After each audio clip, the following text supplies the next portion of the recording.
এ মুসলমান, তোমাদের রাস্তা তো লন্ডন, আমেরিকা, ভারতের বা অন্যান্য আদার্স ওই জায়গার রাস্তা না, তাদের কালচার না, তাদের সংস্কৃতি না।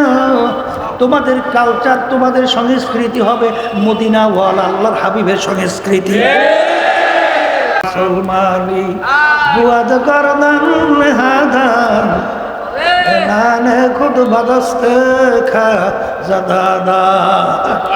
ঘোড়া যখন মুখের ভিতরে লাগাম লাগায় আর ঘোড়ার নিজের ব্যক্তিগত শক্তি বুদ্ধি চালাকি আর চলে না, সওয়ারি যেভাবে তাকে চালায় সেইভাবে চলার নামই হলো লাগাম লাগানো। আমরা যারা মুসলমান দাবি করে আরবি শব্দ, ইংরেজিতে বলে সারেন্ডার, বাংলা অর্থ হলো আত্মসমর্পণ। আল্লাহ এবং আল্লাহ রসুলের হাতে আপনাকে যখন সুপুর্দ করতে পারবেন। কিন্তু এক শ্রেণী আমার বাজানরা, পর্দালে মা বোনেরা, মুসলমান দাবি কইরা আত্মসমর্পণ দেখা যায় অন্য জায়গায়। এই জন্য কবি মুসলমানদেরকে স্মরণ করা দেওয়ার জন্য বলেন, ও মুসলমান না আমেরিকা লা লন্ডন সে উলফত আমি মস্ত মদিনা কর খুদায়া। না আমেরিকা লা লন্ডন সে উলফত আমি মস্ত মদিনা কর খুদায়া। এই যাদের কাল ভালো হয়, সে একটা পিপিলে কেউ অনর্থক কষ্ট দেয় না। যার কল ভালো হয় সে অনর্থক একটা গাছের ডাল ছেড়ে না। যার কল ভালো হয় সে কথার মাধ্যমে একটা মানুষকে কষ্ট দেয় না, একটা পশুকে কষ্ট দেয় না। কথা ঠিক কিনা? এই জন্য কল ভালো করা লাগবে না। ভালো করবেন শুইয়ে শুইয়ে নাকতে তৈরি মাথায় দিয়ে ঘুমাইনি, ভালো হয় না? চেষ্টা করা লাগবে। আবার বলেন না, কেমন চেষ্টা? হায় হায়, রজা নামিন জেহাদিল আসগর ইলা জেহাদিল আকবার। আল্লাহর হাবিব সাল্লাল্লাহু আলাইহি ওয়াসাল্লাম বলেন, সাহাবারা ছোট যুদ্ধের থেকে বড় যুদ্ধের দিকে রওনা করলাম।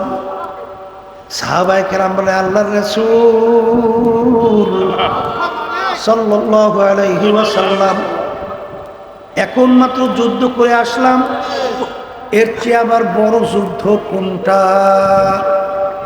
আল্লাহর হাবিব সাল্লাল্লাহু আলাইহি ওয়াসাল্লাম বলেন, নফসের সঙ্গে জিহাদ করা এর চেয়ে বড় যুদ্ধ।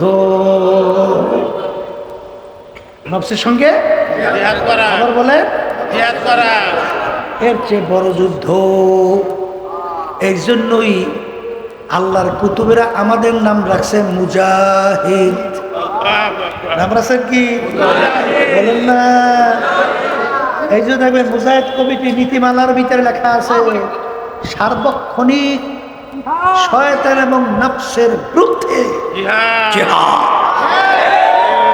বলা ঠিক কিনা? কিতাবের ভিতরে আছে, মান আরাফা নাফসাহু ফাকাদ আরাফা রাব্বা। যে নিজের নফসের পরিচয় লাভ করতে পারছে, সেই আল্লাহকেও পাইয়া পরিচয় লাভ করতে পারবে। কথা ঠিক কিনা? এ আল্লাহর বান্দারা, আল্লাহর ওলিদের ইতিহাস পড়েন। খালি দরবেশ হইতেছেন, বুজুর্গ হইতেছেন, আরে বুজুর্গের ইতিহাস পড়েন, আল্লাহর ওলিদের ইতিহাস পড়েন, সাহাবায়ে কেরামদের ইতিহাস পড়েন, এরপর বুজুর্গ হইতেন। এই জন্য তো আল্লাহর ওলিরা খালি দোয়া করত, বুজুর্গি কি নেহি হামকো জরুরত, বুজুর্গি কি নেহি হামকো জরুরত, গোলাম আপনা বানালে খোদায়া। এ আমার দয়ার মালিক, আমার দরবেশি বুজুর্গি কোনো দরকার নাই, দয়াময় করে আপনি আমাকে আপনার গোলাম হিসেবে কবুল করে না। আল্লাহুম্মা আমিন। কিসের দরবেশি আর কিসের বুজুর্গ? হ্যাঁ, আল্লাহর কাছে বান্দা হওয়ার চেষ্টা করি, আল্লাহর কাছে বান্দি হওয়ার চেষ্টা করি। কারণ আল্লাহ রাব্বুল আলামিন আবদিয়তের দরজা সবচেয়ে বড়। আল্লাহ রাব্বুল আলামিন তার রাসূলের উপাধি দিয়েছে আবদুহু ওয়া রাসূল। আগে আমার বান্দা, এরপরে আমার রাসূল। কথা ঠিক কিনা?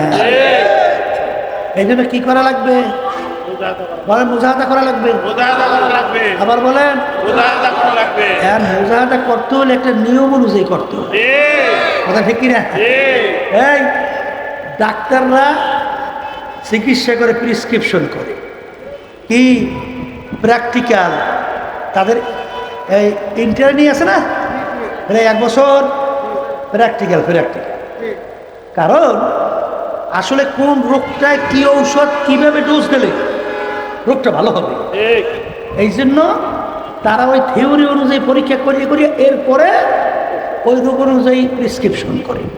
আল্লাহর ওলিয়া মানুষ হওয়ার জন্য, কলকে ভালো করার জন্যে এই কোন কোন পদ্ধতিতে কিভাবে মুজাহাদা করতে হবে তারা কইরা, যখন নাকি ওইটা তারা আল্লাহর রহমতে ফল ভালো পাইছে, তখনই তারা আল্লাহর অন্য বান্দা বান্দিদেরকে এই ফলটা শুনাইয়া এই লাইনে মুজাহাদার জন্য আপনাকে আমাকে প্রেসক্রিপশন করছে। কথা ঠিক কিনা? সব জায়গায় চালাকি চলে না, কত জায়গায় ইঞ্জিনিয়ারিং বুদ্ধি চলে না। যদি ইঞ্জিনিয়ারিং বুদ্ধি করতে যান তাহলে কিন্তু আপনি ফেল করবেন। কি করবেন? ফেল করবেন। আমাদের উদ্দেশ্য কি? কল ভালো করা, ইমাম নির্বাচন করা, আমল বাড়ানো, চোখে পানি নিয়া, কলম গরম কইরা, মালিকের হুকুম নবীর তরিকা অনুযায়ী চইলা কবরে যাওয়া। এখন আমাদের এই কাজটা করতে হইল, কোন প্রেসক্রিপশন অবলম্বন করলে আমাকে বাধা দেওয়া না রোগগুলো ভালো হবে, যেই পথে চলতে আমাদের রোগ বাধা দেয়, সেই শত্রুদেরকে পরাস্ত করতে পারবো, তখনই সেই পথ ধরে আমাদের হাঁটতে হবে, দলাদলি বুঝি টুঝি না। কথা ঠিক কিনা? গ্রামে একটা কথা আছে, ডাক্তার দেখাবার পরে এখন অনেকদিনের মধ্যে ডাক্তার দেখাইছে, প্রেসক্রিপশন করছে, ঔষধ খায়। এখন জিজ্ঞেস করে একজন, কে তোমার রোগী কেমন আছে? বলে রোগী কেমন আছে কি বলবো, আগে তো বাইরে যাইয়া মানে বাথরুমটা সারতে পারতো, এখন একেবারে বিছানে। উন্নতি হয়েছে না অবনতি হয়েছে? তাইলে আপনি পীরের কাছে যাইবেন, যে কোনো মুরব্বীর কাছে যাইবেন, যাওয়ার পরে আপনার যে রোগগুলো সারার কথা সেগুলো না সাই যায়, বরঞ্চ আরো অবনতি হয়, তাহলে সেই ডাক্তারের কাছে কোনো পাগলও যায়। এই জন্য আব্বাজান বলতেন না, যারা চরমনাইতে আসেন, যারা চরমনাইতে আসেন 100 হোক, 200 হোক, 300 হোক, নেওয়ার পরেও যদি আপনাদের কোনো পরিবর্তন না আসে, তাহলে বুঝতে হবে আমি ডাক্তারের মাধ্যমে আপনার রোগ ভালো হবে না, আপনারা এখান থেকে যান, আর একজন ডাক্তারের পরামর্শ নেন। কারণ কবরে যদি পরিচয় দেন আমি চরমনাইয়ের মুরিদ,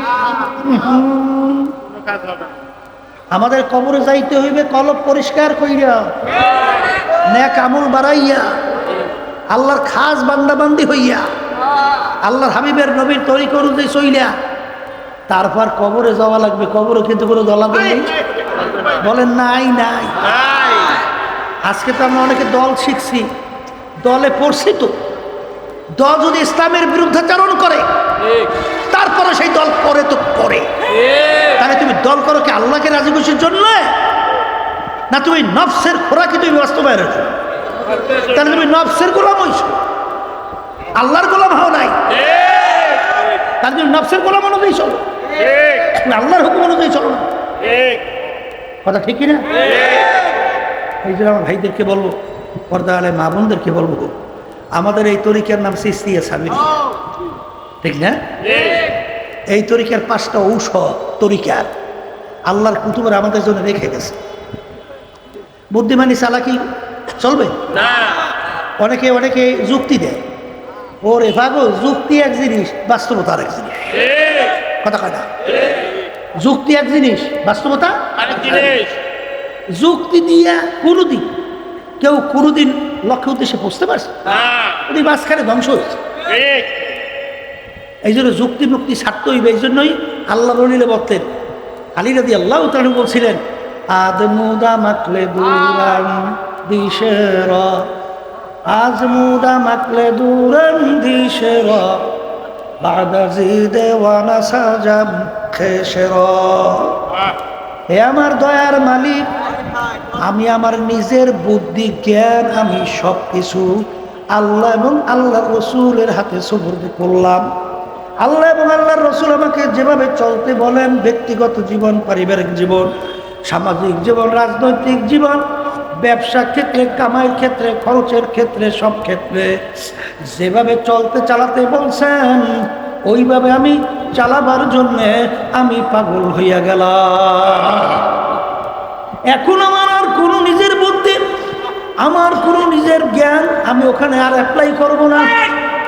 আল্লাহ এবং আল্লাহর রসুল আমাকে যেভাবে বলছেন ওইভাবে চলার নামই হলো মুসলমান। মুসলমানি বুয়াদ করদান হাদান নানে খুদ বাদস্তে খা জাদাদা।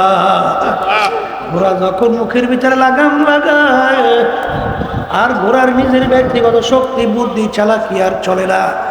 সওয়ারি যেভাবে তাকে চালায় সেইভাবে চলার নামই হলো লাগাম লাগানো। আমরা যারা মুসলমান দাবি করে আরবি শব্দ, ইংরেজিতে বলে সারেন্ডার, বাংলা অর্থ হলো আত্মসমর্পণ। আল্লাহ এবং আল্লাহ রসুলের হাতে আপনাকে যখন সুপুর্দ করতে পারবেন, কিন্তু এক শ্রেণী আমার বাজানরা, পর্দালে মা বোনেরা মুসলমান দাবি কইরা আত্মসমর্পণ দেখা যায় অন্য জায়গায়। এই জন্য কবি মুসলমানদেরকে স্মরণ করা দেওয়ার জন্য বলেন, ও মুসলমান না আমেরিকা লা লন্ডন সে উলফত হামি মস্তে মদিনা কর খুদায়া। না আমেরিকা লা লন্ডন সে উলফত হামি মস্তে মদিনা কর খুদায়া। এ মুসলমান, তোমাদের রাস্তা তো লন্ডন, আমেরিকা, ভারতের বা অন্যান্য আদার্স ওই জায়গার রাস্তা না, তাদের কালচার না, তাদের সংস্কৃতি না।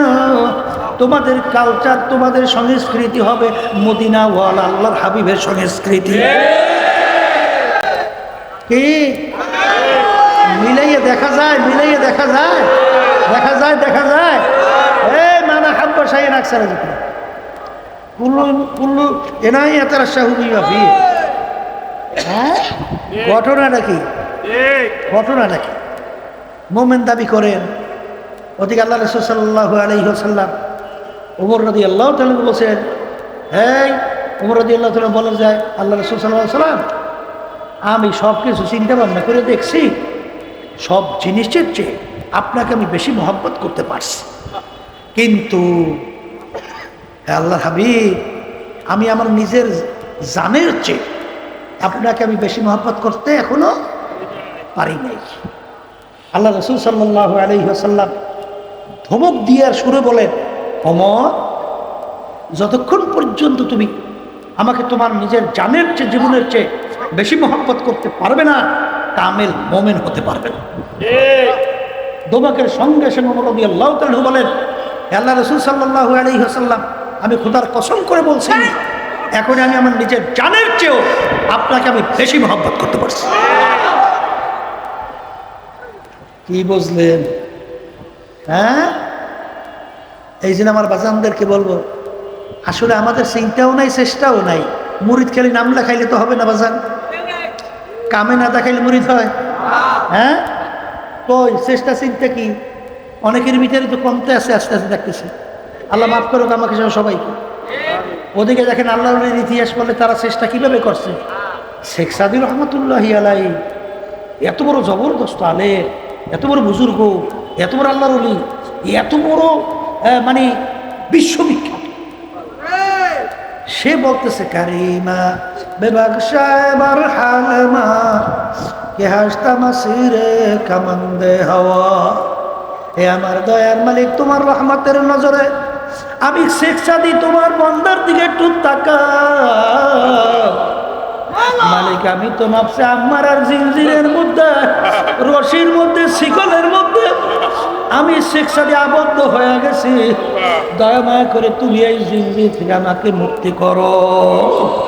তাআত তাওফীক তাআত হামজাতু ইয়া ইজাবাত আমজাতু। সন্তান মাকে টাইনা দুধ খাবে, এই শক্তি তো সন্তানের নাই। কিন্তু সন্তানের যখন দুধ খাওয়ার সময় আসে, মাকে যখন পাশে পাইতে মন চায়, তখন ওর একটা অস্ত্র আছে, ওয়া ওয়া কইরা কান্না শুরু করে। এমন মিসাইল মারে, ওই মিসাইলের সঙ্গে সঙ্গে মায়ের কলিজাটা থরথর করে কাইপে অস্থির হইয়া যায়। মা তার কাজ হাতের ভিতরে রাখতে পারে না, মায়ের কাজ হাতের থেকে ঠাস করে দৌড় দিয়া যাইয়া বাচ্চাকে ধরে, তামাম গায়ে পায়খানা প্রস্তাবে ভরা। বাচ্চাকে মারা কুড়া গুঁড়ো ফেলায় না, পানিতেও ফেলায় না, ধোয়াইয়া পোছাইয়া কোলের ভিতরে জায়গা দেয়। আর বলে, বাচ্চারে আমি তোমাকে কষ্ট দিছি বাজান, তুমি আর কান্দো না। ঠিক মা সন্তানকে যত মায়া করে, তার সে 100,000 কোটি গুণ বেশি মায়া করে আমার মালিক বান্দা বান্দিকে।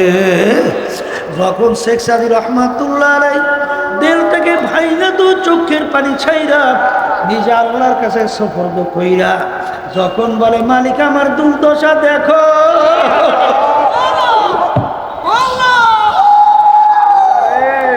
আমার দয়ার মালিক, আমি তো অসহায় হইয়া পড়ছি, তুমি একটু আমার দিকে তাকাও, দয়া করে নফসে আম্মারার জিনজির থেকে তুমি আমাকে মুক্তি দান করো।